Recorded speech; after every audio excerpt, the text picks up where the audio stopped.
The Star, From the Door in the Wall, and Other Stories by H.G. Wells. It was on the first day of the new year that the announcement was made, almost simultaneously from 3 observatories, that the motion of the planet Neptune, the outermost of all the planets that wheel about the sun, had become very erratic. Ogilvy had already called attention to a suspected retardation in its velocity in December.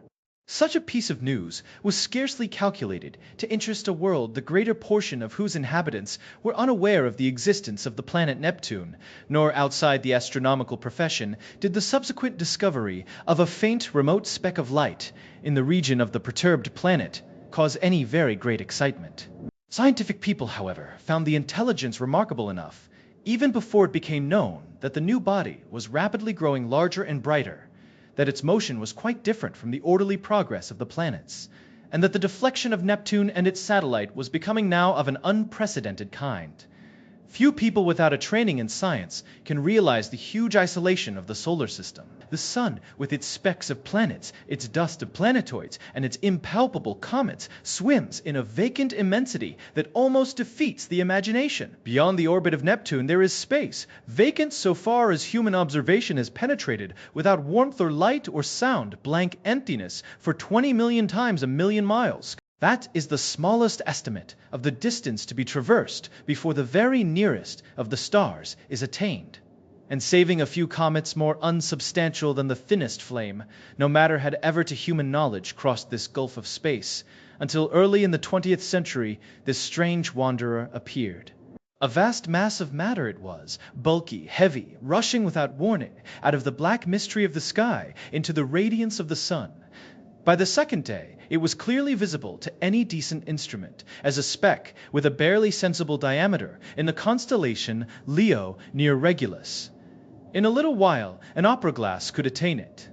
On the 3rd day of the new year, the newspaper readers of 2 hemispheres were made aware, for the first time, of the real importance of this unusual apparition in the heavens.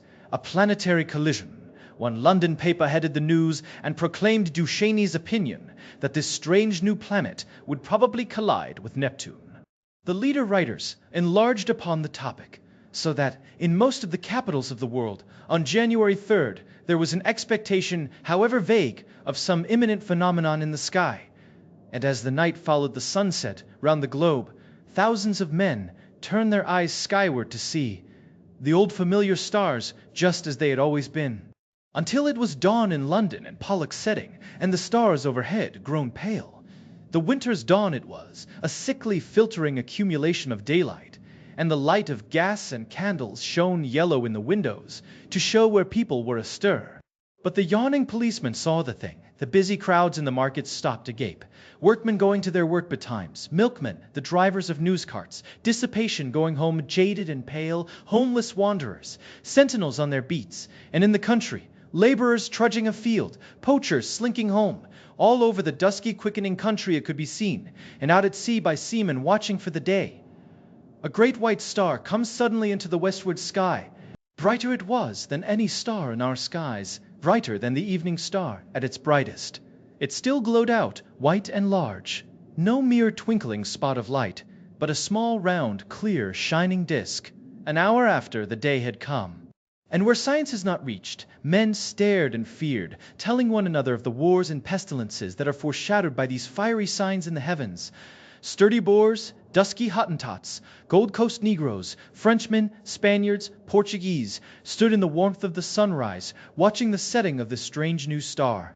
And in 100 observatories there had been suppressed excitement, rising almost to shouting pitch as the 2 remote bodies had rushed together, and a hurrying to and fro to gather photographic apparatus and spectroscope, and this appliance and that, to record this novel astonishing sight, the destruction of a world. For it was a world, a sister planet of our Earth, far greater than our Earth indeed, that had so suddenly flashed into flaming death. Neptune it was, had been struck fairly and squarely by the strange planet from outer space, and the heat of the concussion had incontinently turned 2 solid globes into one vast mass of incandescence. Round the world that day, 2 hours before the dawn, went the pallid great white star, fading only as it sank westward and the sun mounted above it. Everywhere men marveled at it, but of all those who saw it, none could have marveled more than those sailors, habitual watchers of the stars, who far away at sea had heard nothing of its advent, and saw it now rise like a pygmy moon, and climb zenithward, and hang overhead, and sink westward with the passing of the night. And when next it rose over Europe, everywhere were crowds of watchers on hilly slopes, on house roofs, in open spaces, staring eastward for the rising of the great new star. It rose with a white glow in front of it, like the glare of a white fire, and those who had seen it come into existence the night before cried out at the sight of it. "It is larger," they cried, "it is brighter." And indeed the moon, a quarter full, and sinking in the west, was in its apparent size beyond comparison, but scarcely in all its breadth had it as much brightness now as the little circle of the strange new star. "It is brighter," cried the people clustering in the streets. But in the dim observatories the watchers held their breath and peered at one another. "It is nearer," they said, "nearer." And voice after voice repeated, "It is nearer." And the clicking telegraph took that up, and it trembled along telephone wires, and in 1,000 cities grimy compositors fingered the type. "It is nearer." Men writing in offices, struck with a strange realization, flung down their pens. Men talking in 1,000 places suddenly came upon a grotesque possibility in those words. "It is nearer." It hurried along wakening streets. It was shouted down the frost-stilled ways of quiet villages. Men who had read these things from the throbbing tape stood in yellow-lit doorways, shouting the news to the passers-by. "It is nearer." Pretty women, flushed and glittering, heard the news told jestingly between the dances, and feigned an intelligent interest they did not feel. Nearer, indeed! How curious! How very, very clever people must be to find out things like that. Lonely tramps faring through the wintry night murmured those words to comfort themselves, looking skyward. "It has need to be nearer, for the night's as cold as charity. Don't see much warmth from it, if it is nearer, all the same." "What is a new star to me?" cried the weeping woman, kneeling beside her dead. The schoolboy, rising early for his examination work, puzzled it out for himself, with the great white star shining broad and bright through the frost flowers of his window. "Centrifugal, centripetal," he said with his chin on his fist. "Stop a planet in its flight, rob it of its centrifugal force. What then? Centripetal has it, and down it falls into the sun. And this... Do we come in the way? I wonder, the light of that day went the way of its brethren, and with the later watches of the frosty darkness rose the strange star again, and it was now so bright that the waxing moon seemed but a pale yellow ghost of itself, hanging huge in the sunset. In a South African city a great man had married, and the streets were alight to welcome his return with his bride. "Even the skies have illuminated," said the flatterer. Under Capricorn, 2 Negro lovers, daring the wild beasts and evil spirits, for love of one another, crouched together in a canebrake where the fireflies hovered. "That is our star," they whispered, and felt strangely comforted by the sweet brilliance of its light.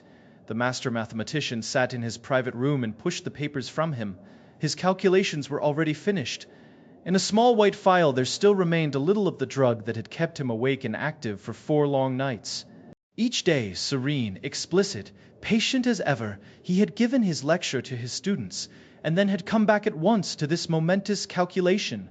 His face was grave, a little drawn and hectic from his drugged activity. For some time he seemed lost in thought. Then he went to the window, and the blind went up with a click. Halfway up the sky, over the clustering roofs, chimneys, and steeples of the city, hung the star.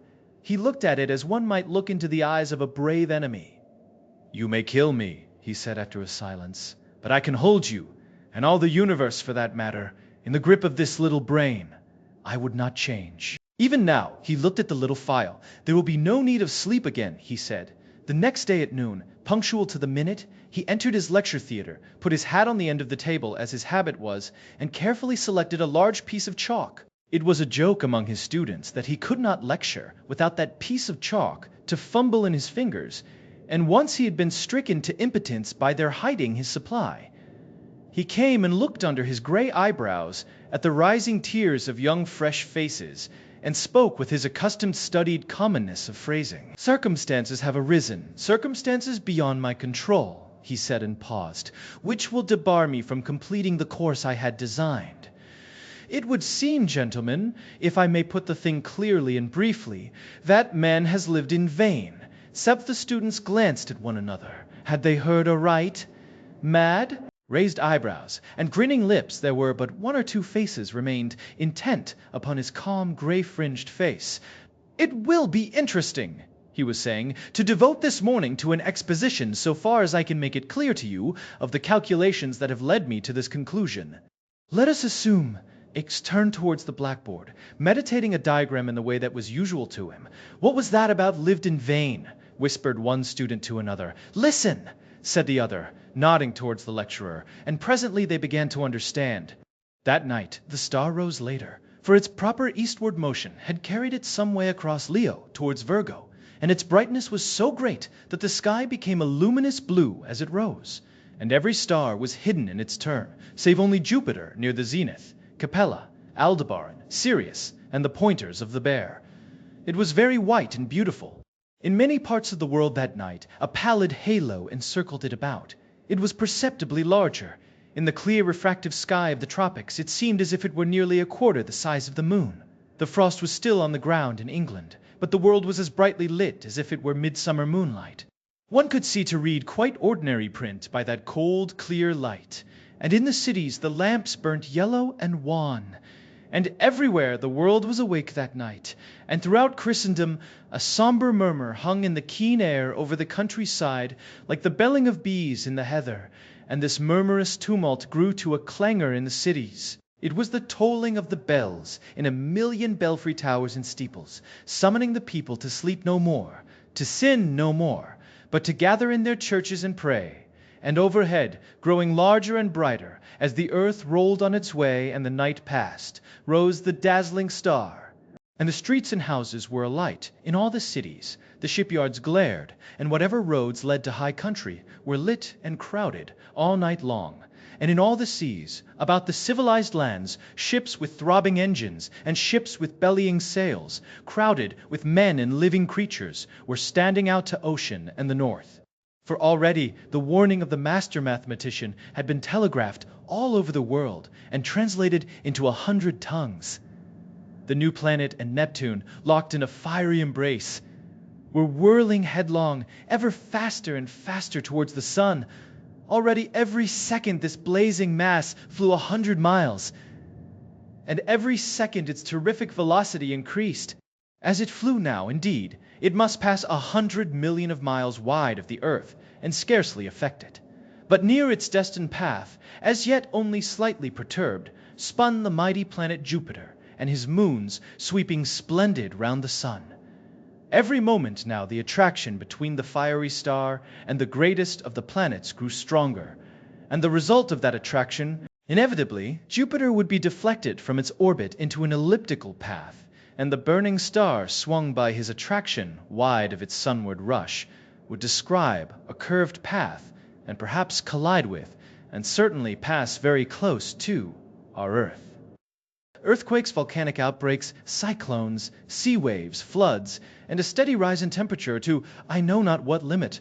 So prophesied the master mathematician, and overhead to carry out his words, lonely and cold and livid, blazed the star of the coming doom. To many who stared at it that night, until their eyes ached, it seemed that it was visibly approaching. And that night, too, the weather changed, and the frost that had gripped all Central Europe and France and England softened towards a thaw. But you must not imagine, because I have spoken of people praying through the night, and people going aboard ships, and people fleeing toward mountainous country, that the whole world was already in a terror because of the star. As a matter of fact, use and wont still ruled the world, and save for the talk of idle moments and the splendor of the night, 9 human beings out of 10 were still busy at their common occupations. In all the cities, the shops, save one here and there, opened and closed at their proper hours. The doctor and the undertaker plied their trades. The workers gathered in the factories. Soldiers drilled. Scholars studied. Lovers sought one another. Thieves lurked and fled. Politicians planned their schemes. The presses of the newspapers roared through the night, and many a priest of this church and that would not open his holy building to further what he considered a foolish panic. The newspapers insisted on the lesson of the year 1000, for then, too, people had anticipated the end.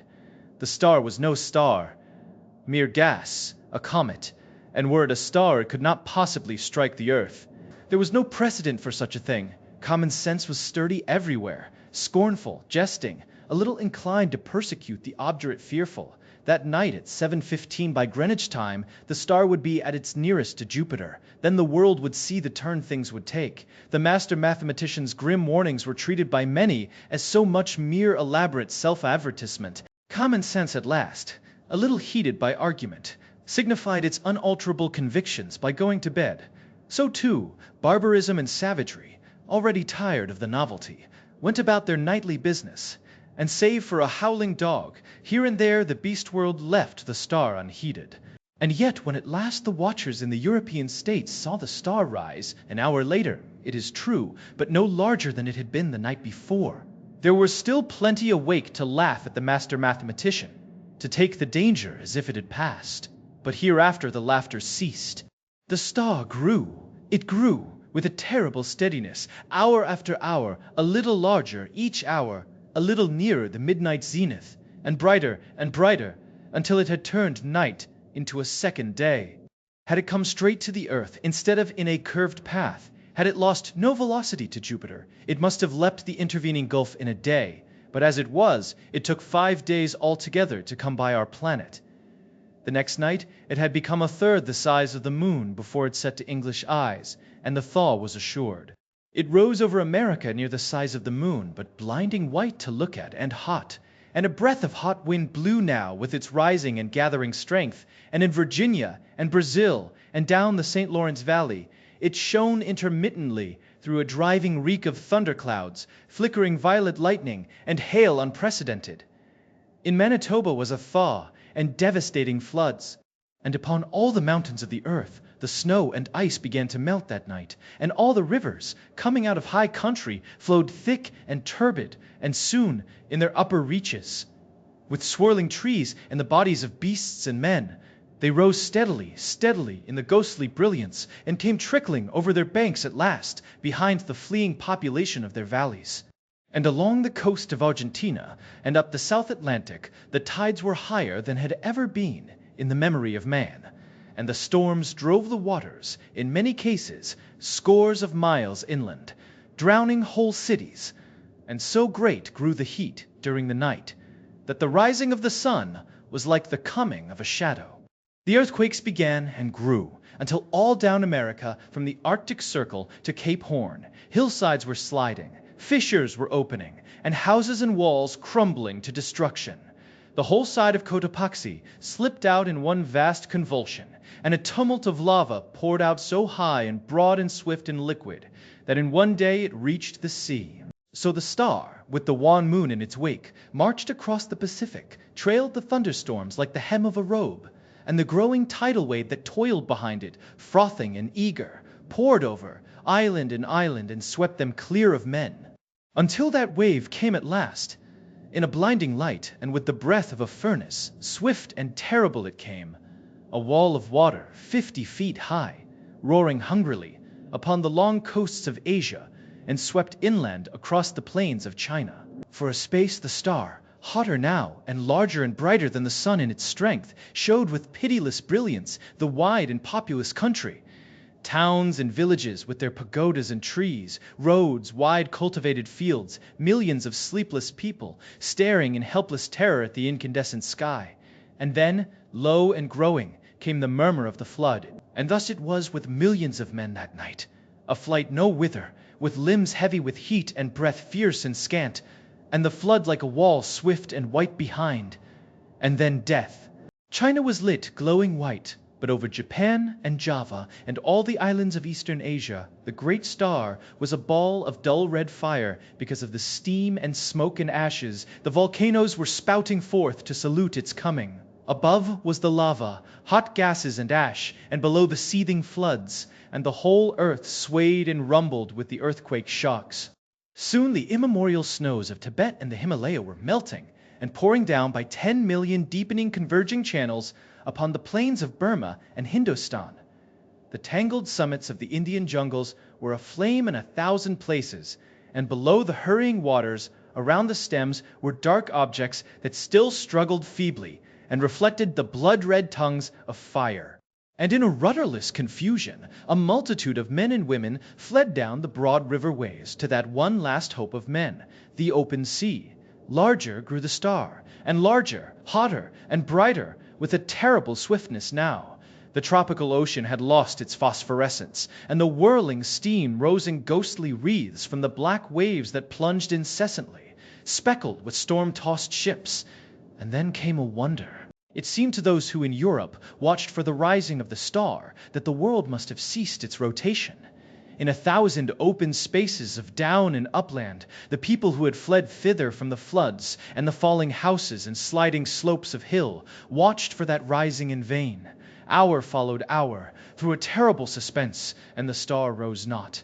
Once again, men set their eyes upon the old constellations they had counted lost to them forever. In England it was hot and clear overhead, though the ground quivered perpetually. But in the tropics, Sirius and Capella and Aldebaran showed through a veil of steam. And when at last the great star rose near 10 hours late, the sun rose close upon it, and in the center of its white heart was a disk of black. Over Asia, it was the star had begun to fall behind the movement of the sky, and then suddenly, as it hung over India, its light had been veiled. All the plain of India, from the mouth of the Indus to the mouths of the Ganges, was a shallow waste of shining water that night, out of which rose temples and palaces, mounds and hills, black with people. Every minaret was a clustering mass of people who fell one by one into the turbid waters as heat and terror overcame them. The whole land seemed a wailing, and suddenly there swept a shadow across that furnace of despair, and a breath of cold wind, and a gathering of clouds out of the cooling air. Men looking up, near blinded, at the star, saw that a black disk was creeping across the light. It was the moon, coming between the star and the earth. And even as men cried to God at this respite, out of the east, with a strange, inexplicable swiftness, sprang the sun, and then star, sun, and moon rushed together across the heavens. So it was that presently, to the European watchers, star and sun rose close upon each other, drove headlong for a space, and then slower, and at last came to rest. Star and sun merged into one glare of flame at the zenith of the sky. The moon no longer eclipsed the star, but was lost to sight in the brilliance of the sky. And though those who were still alive regarded it for the most part with that dull stupidity that hunger, fatigue, heat, and despair engender, there were still men who could perceive the meaning of these signs. Star and earth had been at their nearest, had swung about one another, and the star had passed. Already it was receding, swifter and swifter, in the last stage of its headlong journey downward into the sun. And then the clouds gathered, blotting out the vision of the sky. The thunder and lightning wove a garment round the world. All over the earth was such a downpour of rain as men had never before seen. And where the volcanoes flared red against the cloud canopy, there descended torrents of mud. Everywhere the waters were pouring off the land, leaving mud-silted ruins, and the earth littered like a storm-worn beach with all that had floated, and the dead bodies of the men and brutes, its children. For days the water streamed off the land, sweeping away soil and trees and houses in the way, and piling huge dikes and scooping out titanic gullies over the countryside. Those were the days of darkness that followed the star and the heat.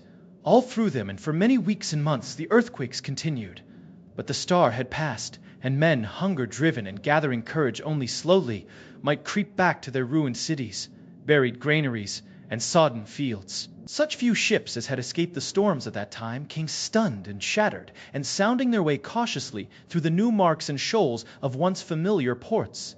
And as the storm subsided, men perceived that everywhere the days were hotter than of yore, and the sun larger, and the moon, shrunk to 1/3 of its former size, took now 80 days between its new and next new moon. But of the new brotherhood that grew presently among men, of the saving of laws and books and machines, of the strange change that had come over Iceland and Greenland and the shores of Baffin's Bay, so that the sailors coming there presently found them green and gracious, and could scarce believe their eyes, this story does not tell.